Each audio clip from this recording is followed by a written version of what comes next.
नमस्ते बच्चों। आज फिर मैं आपको 2 4 अंक वाले रेखी समीकरण है उसमें जो आपके लिए नया टॉपिक है निश्चक का मान ज्ञात करो, उसको मैं आपको बता रही हूँ। तो निश्चक के मान ज्ञात करो में सवाल आपके इस तरह से दिए रहेंगे। ये बटे वाला क्वेश्चन मैंने ज़रूर दिया क्योंकि मैंने अभी कुछ दिनों पहले बच्चों को होमवर्क दिया था और उन्होंने इसमें डाउट पैदा किया, मतलब उनको करने में थोड़ा मुश्किल हो रही थी, इसलिए मैंने ये क्वेश्चन को शामिल किया है। तो अभी फिर मैं आपको फिर से करने का तरीका बता रही हूँ, इसको करने का क्या तरीका है। तो आपका क्वेश्चन इस तरह से दिया रहेगा और लिखा रहेगा सारणिक या निश्चक का मान ज्ञात करो या डी का मान ज्ञात करो, ऐसे बहुत से तरीके से दिया रहता है। तो आपको अपने क्वेश्चन को पहले देखना है। अभी देखने के बाद जैसे मैंने आपको बताया था, इसमें करने का तरीका क्या है कि पहला जो है आपका जो डायरेक्शन होगा वो इस तरफ से जाएगा ऐसा, और दूसरा जो होगा वो इस डायरेक्शन में होगा, यानी इसको हम कहते हैं नंबर 1 और ये होगा नंबर 2। ठीक है, और फिर आता है मतलब 1 - 2। अब हम अपने सवाल पे आते हैं। ये जो है माइनस सूत्र का है, ये ध्यान रखिएगा।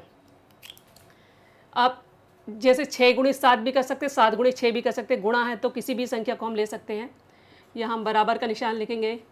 6 × 7 माइनस, जैसे मैंने कहा था मैं ब्लैक से नहीं रेड से ही कर लेती हूँ कि आपको ध्यान रहेगा कि ये माइनस किसका है, सूत्र का है। और अब है 4 × 5 × 4 भी कर सकते हैं, ये हो गया। ये हमारी संख्या हो गई 7 × 42 42। 5 में 4 का गुणा करेंगे 20। ये आपको रेड से नहीं लिखना, परंतु मैंने पहली बार है सूत्र है इसलिए मैंने आपको रेड से दिखाया। ठीक है, अब 42 में से 20 गए तो बचता है 22। अब दूसरे क्वेश्चन पे आते हैं। दूसरे क्वेश्चन में भी हमारा वही तरीका है। पहला डायरेक्शन ये होगा, दूसरा ये। इसका मतलब हो जाएगा -7 × 4, माइनस है तो चाहे तो आप ब्रैकेट लगा सकते हैं। -7 × 4 और माइनस सूत्र का है, फिर है 3 × 2। तो ये हो जाएगी संख्या माइनस 7 को 28 28 होता है। -3 में 2 का गुणा करेंगे तो 6 हो जाएगा।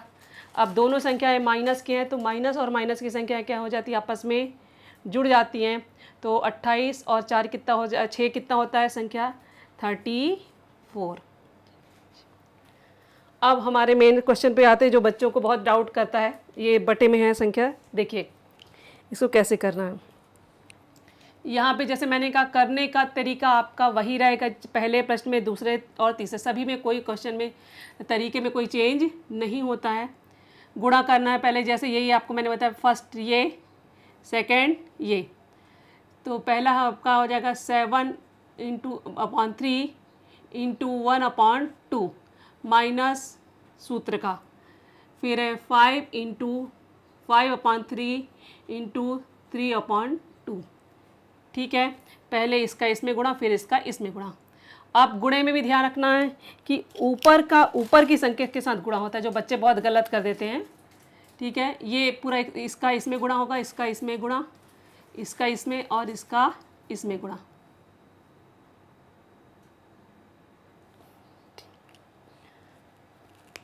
अब 7 में 1 का गुणा करेंगे तो 7 रहेगा। नीचे 3 और 2 का गुणा करेंगे तो संख्या आ जाएगी 6, ये माइनस हो जाएगा सूत्र का। 5 और 3 का गुणा करेंगे तो संख्या आ जाएगी 15। 3 और 2 का गुणा करेंगे तो संख्या फिर से आ जाएगी 6, फिर से बराबर। अभी देखिए 6 और 6 यानी हर समान है, तो हर समान है तो हम अंश को जोड़ भी सकते हैं और घटा भी सकते हैं। तो यहाँ पे हमें घटाना है। अब हमने यहाँ पे लिया 6, एक बार लिखेंगे। यहाँ पे हमने संख्या ली 7, यहाँ पे लिया 15। अब 7 में से 15 गए, अब संख्या बड़ी संख्या कितनी है 15, 15 में से 7 जाएगा तो संख्या बड़ी है, तो हमारा जो 8 होगा वो ऋणात्मक होगा। तो 8/6। अब 8 और 6 किसके पहाड़े में आते हैं, 8 और 6 2 के पहाड़े में आते हैं। तो ये आएगी संख्या आपकी 2 से कट के तो यहाँ 4 आ जाएगा और यहाँ पे संख्या आ जाएगी आपकी 3। तो हमारा आंसर हो जाएगा -4/3। तो अब आपका अगले क्वेश्चन पे आप आते हैं, वो है क्रैमर का रूल।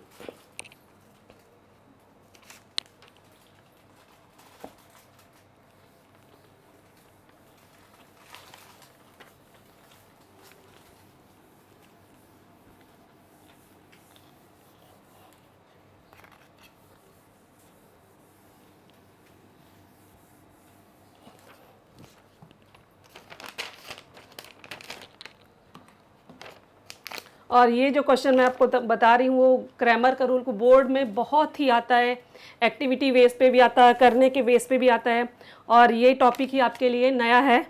तो आप इस सभी इसको जो रूल है, इस सवाल को आप अच्छे से देखिएगा, और आप अच्छे से देखेंगे तो आपको कोई दिक्कत नहीं आएगी। तो मैं आपको पहले सवाल लिख कर ही बता देती हूँ कैसा आपका सवाल रहेगा। तो रहता है, दिए गए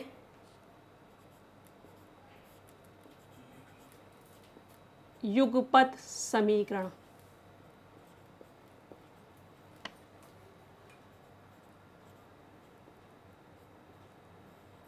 दिए गए युगपत समीकरण। अभी युगपत समीकरण हमारा जैसे ये 4x - 2y = -4, दूसरा है 4x + 3y = 16 को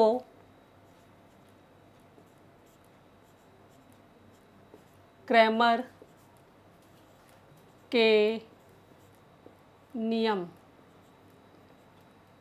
इंग्लिश में भी लिख देती हूँ आपको, CRA, क्रैमर्स रूल से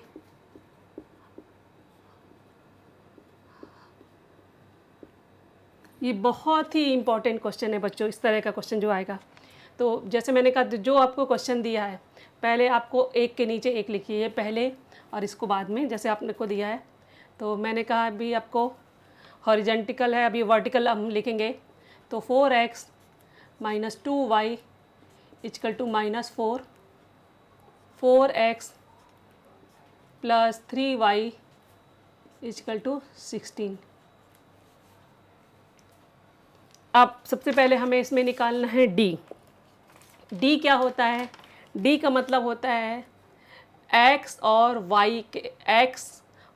y के आगे की संख्या, ठीक है, या इसको इंग्लिश में कोफिशिएंट कहते हैं, कोफिशिएंट ऑफ x और कोफिशिएंट ऑफ y। तो सबसे पहले हम d का मान निकालेंगे। d का मतलब होता है x और y के आगे की संख्या। तो अभी हम x और y के आगे की संख्या लिख लेंगे। यहाँ पे हमें क्या दिख रहा? 4, यहाँ पे भी कितना दिख रहा? 4, यहाँ पे -2 और यहाँ पे 3। ये संख्या में बच्चे क्या होते हैं, -2 नहीं उतारते हैं, उनको लगता है 2 उतार लो। यदि संख्या प्लस की है तो कोई बात नहीं, परंतु यदि संख्या के आगे कोई माइनस का निशान है तो आपको माइनस उतारना है बच्चों। प्लस का ही नहीं उतारा जाता, परंतु माइनस को ज़रूर उतारिएगा। यदि आपको माइनस नहीं उतारेंगे तो आपका पूरा सवाल गलत हो जाएगा। फिर हमें, जैसे मैंने आपको पहले भी बताया, करने का तरीका हमारा ऐसा रहेगा। तो 4 × 3 माइनस, सूत्र का है 4 × -2, ये हो जाएगा 4 × 3 होता है 12, ये माइनस माइनस प्लस हो जाएगा, 4 × 2 हो जाएगा 8, ये संख्या हो जाएगी हमारी 20। अब हमें दूसरा मान निकालना है dx। dx को निकालने के लिए हम क्या करेंगे? ये मान निकालने में ही बच्चे बहुत गलती करते हैं, इसको बहुत सावधानी से देखिए। dx निकालना है तो x हमारे को नहीं दिखना चाहिए, तो हम उन्हें x को छिपा देंगे। तो यदि हमने x को छिपाया तो हमारे ये जो नंबर हैं 4 और -4 और 16, वो कहाँ जाएंगे? x की जगह आ जाएंगे, ठीक है। केवल x की जगह में हमको कुछ नहीं लिखना, x की जगह ये नंबर यहाँ पे आ जाएंगे।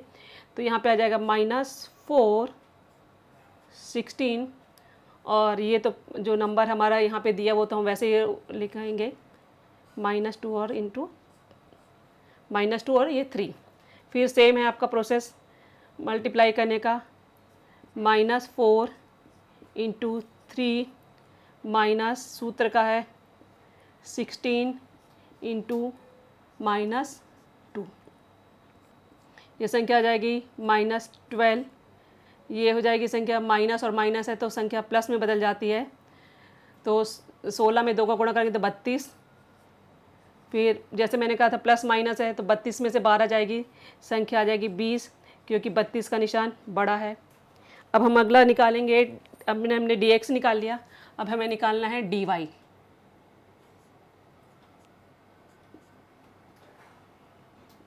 अभी dy निकालने के लिए हम क्या करना है, y को छुपाना है। ठीक है, y को छुपाएंगे तो यहाँ जाएगा 4, यहाँ 4, यहाँ पे आएगी संख्या -4 और यहाँ पे संख्या 16। गुणा करने का सेम वही तरीका है हमारा।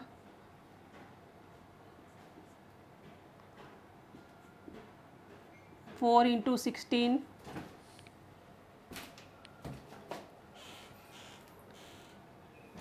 माइनस सूत्र का है 4 इंटू -4। अब ये हो जाएगा 4 इंटू 16 हो जाएगा 64, और ये माइनस माइनस हो जाएगा 4 में 4 का गुणा करेंगे 16, और इनको जोड़ेंगे तो ये संख्या आ जाएगी 80। अब जो हमें लगाना है वो है क्रैमर का नियम।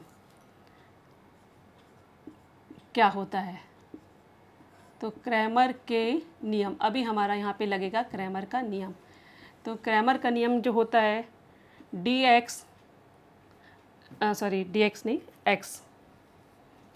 x बराबर होता है dx बटे d। तो अभी dx हमने कितना निकाला है, 20 निकाला है, और d भी हमारा 20 है। ये कट करेंगे 1 टाइम, ये भी 1 टाइम, तो आ जाएगा 1। y बराबर होता है dy बटे d।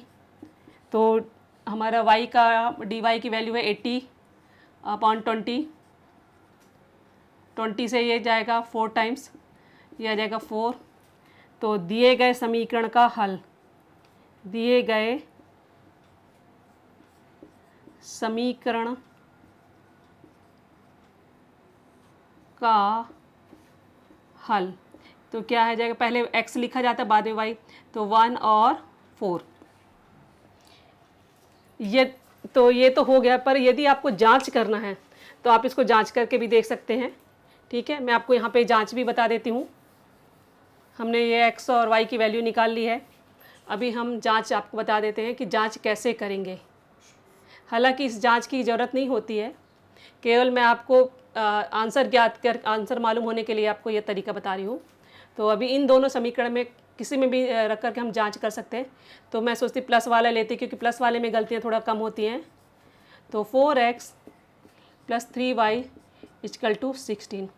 अब हमने क्या किया, x की जगह क्या रखा है,